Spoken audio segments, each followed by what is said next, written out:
Ito yung isang observation ko sa mga mommy bunny kapag medyo malapit na silang manganak. So, hindi na sila mahilig kumain ng feeds. Ayan, kung makikita nyo, naiiwan na yung feeds. Mas gusto na nila yung mga fresh na damo. Ayan. So, ito nga pala yung si Mommy Bunny, hopefully manganak siya mamayang gabi or mamayang hapon. Kasi naglagas na siya ng balahibo. Ayan. Hopefully, magiging 5 yung Mommy Bunny natin ngayon na halos sunod-sunod na nanganak.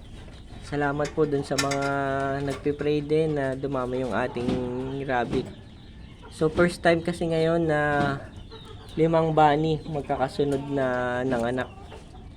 Yung mga nakaraan kasi may mga pagkakataon na nalagpasan sila ng 2 months hindi sila nanganganak.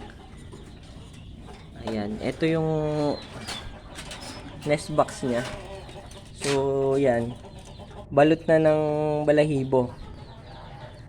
Ina-expect natin na mamayang hapon pag uwi natin galing sa labas kasi may lakad kami ngayong araw.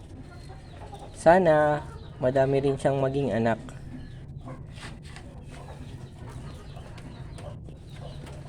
So excited na naman tayo sa bagong blessing dito sa ating rabbit farm.